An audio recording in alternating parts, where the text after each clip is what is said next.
Hello friends, স্বাগতম জনাইছো আপোনালোক সকলোকে মই উৎপল দেকাই স্বাস্থ্য বিভাগত যি সকলে এক্সাম দিছিলে চাকৰি নেপালে তেনেকুৱা বহুতো নাৰ্ছৰ বাবে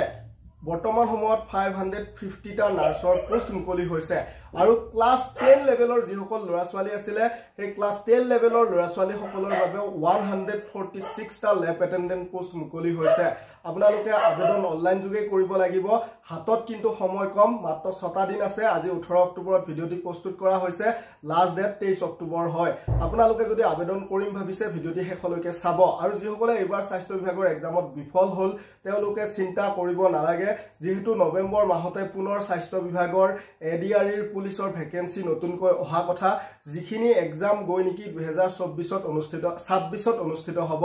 আপোনালোকে তাৰ বাবে এবাৰ কিয় বিফল হল নিজকে ভালদৰে এনালাইসিস কৰি সাউক সোৱাৰ পিছত এক্সামটোৰ বাবে বিশেষকৈ ভালদৰে প্ৰিপাৰেচন আৰম্ভ কৰক গতিকে এক্সামৰ বাবে যদি আপোনালোকে এতিয়াৰ পৰা প্ৰিপাৰেচন আৰম্ভ কৰিম ভাবিছে আমাৰ পৰা মেথছৰ কমন পিডিএফ টো আপোনালোকে ল'ব পাৰিব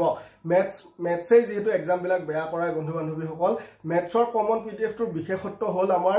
আপোনালোকে এডিআৰই হক নাৰ্ছৰ টেকনিক্যাল এক্সাম হক বা আসাম পুলিচৰ এসআই বা কনষ্টেবল এক্সাম হক সকলোখিনি সিলেবাস কভাৰ কৰা আছে আৰু 15টা চেপ্টাৰৰ পৰা যেহেতু যিকোনো থাৰ্ড গ্ৰেড ফৰ্থ গ্ৰেড যিকোনো এক্সামত ঘুৰাই পকাই আহি থাকে গতিকে আমি সেই 15টা চেপ্টাৰ একেবাৰে ভাঙি পিটি বুজাই দি ৰাখিছো আপোনালোকে অসমৰ কটো কোনো কিতাপতে মেথছৰ আমাৰ পিডিএফ টোৰ দৰে ভাঙি পিটি বুজাই দিয়া কিতাপ নেপায় কোনোবাই ক্লাছত বুজাই দিব পাৰে মই হেতু নকও কিন্তু কিতাপত নেপায় গতিকে আপোনালোকে আমাৰ কমন মেথছৰ পিডিএফ টো লৈ এতিয়াৰ পৰা অধ্যয়ন কৰি মেথছখিনি একেবাৰে খৰচি মাৰি শেষ কৰি থৈ দিয়ক ইয়াৰ পিছতে কমন ইংলিছ গ্ৰামাৰৰ টো ল'ব পাৰে আৰু গুটে কোৰ্সটোৱে আছে আমাৰ তাত ইন্ডিয়ান জিকে ইন্ডিয়ান পলিটি আসাম জিকে সায়েন্স এন্ড ৰিজনিং এই গুটেখিনি পিডিএফ যেহেতু পুৰণি প্ৰশ্ন কাকতৰ ওপৰত নিৰ্ভৰ কৰি প্ৰস্তুত কৰা আপোনালোকে লৈ বৰ্তমান সময়তে এখিনি পঢ়ি শেষ কৰি থৈ দিয়ক যেহেতু আমি 2020 ৰ পৰা 2025 লৈ যে এক্সাম হল এই কোৱেশ্চন পেপাৰ বিলাক এনালাইসিস কৰি পুনৰ নতুন মেটেৰিয়েলস বনাই আছো আপোনালোকে এইখিনিও যেহেতু লৈ পঢ়িব লাগিব গতিকে পুৰণাখিনি লৈ যি সকলে লোৱা নাই শেষ কৰি পঢ়িলক এটা আইছো মেন প্ৰসংগলৈ নাৰ্ছৰ সেন্ট্ৰেল গভৰ্ণমেন্টৰ পৰা যি বৰ্তমান সময়ত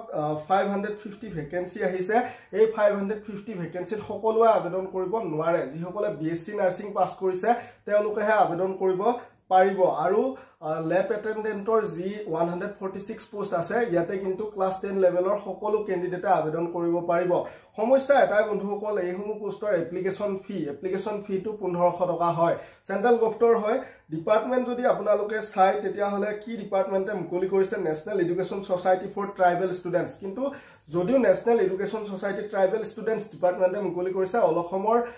বা অল ভাৰতৰ গুটেই ক্যাটেগৰী ক্যান্ডিডেট বিলাকে ইয়াত আবেদন কৰিব পাৰে কোনো সমস্যা নাই লাষ্ট ডেট কি হয় পুনৰ ৰিপিট কৰি দিছো 23 অক্টোবৰ হয় গতিকে আপোনালোকে অতি শীঘ্ৰে আবেদন বিলাক কৰি লব আৰু ভিডিও দি আগলৈ শেয়াৰ কৰি দিব আৰু নতুনকৈ থাৰ্ড গ্ৰেড বা স্বাস্থ্য বিভাগৰ বা পুলিচৰ ভ্যাকেন্সি আহিব গতিকে আপোনালোকে এতিয়াৰ পৰা অধ্যয়ন কৰি থাকিব ধন্যবাদ জয় অসম